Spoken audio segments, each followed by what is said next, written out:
2 లక్షల పెట్టుబడి, unlimited growth. Ecoblue Adblue franchisee. Smart investment, great returns.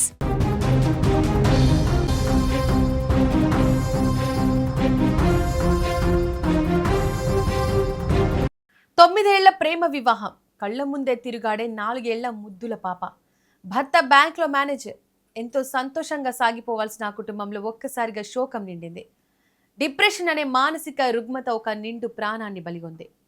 Terrace ఎక్కుతూ CCTV కెమెరాలో రికార్డైన చివరి దృశ్యాలు చూస్తున్న ప్రతి ఒక్కరి గుండెను పిండేస్తున్నాయి.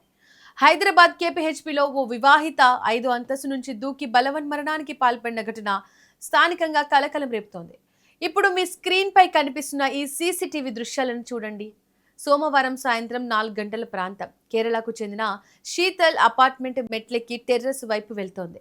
సరిగ్గా టెర్రస్ ఎక్కే మెట్లపై ఆమె 10 నిమిషాల పాటు అలాగే కూర్చొని ఉంది. ఆమె మనసులో ఏవో ఆలోచనలు మెదిలాయో ఏమో. ఆ 10 నిమిషాలు ఆమె జీవితంలో చివరి క్షణాలుగా మారాయి.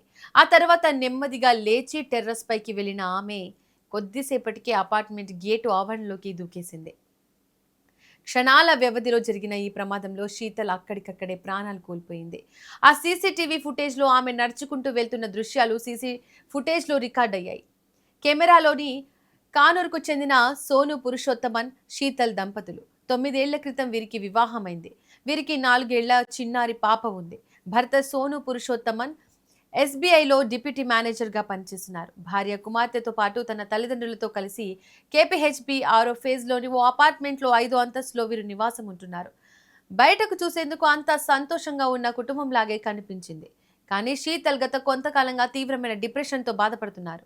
ఆ మానసిక కుంగుబాటు నుంచి బయటపడేందుకు ఆమె డాక్టర్ల పర్యవేక్షణలో మందులు కూడా వాడుతున్నారు. అయినప్పటికీ ఆ డిప్రెషన్ ఆమెను ఎంతలా కమ్మేసిందంటే కన్న బిడ్డను, భర్తను కూడా మర్చిపోయేలా చేసింది.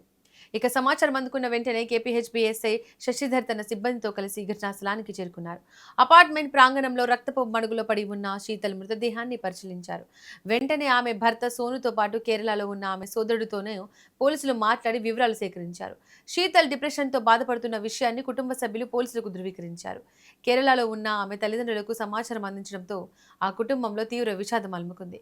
పోలీసులు కేసు నమోదు చేసుకుని మృతదేహాన్ని పోస్టుమార్టం నిమిత్తం గాంధీ ఆసుపత్రికి తరలించారు. డిప్రెషన్ అనేది కేవలం ఒక మానసిక సమస్య కాదు, అది ప్రాణాలను తీసే ఒక సైలెంట్ కిల్లర్. చిన్న చిన్న సమస్యలకే కుంగిపోయి ఇలాంటి నిర్ణయాలు తీసుకుంటే వెనక మిగిలిపోయే ఆ పసిపాప పరిస్థితి ఏంటి? భర్త, కుటుంబ సభ్యుల వేదన వర్ణనాతీతం.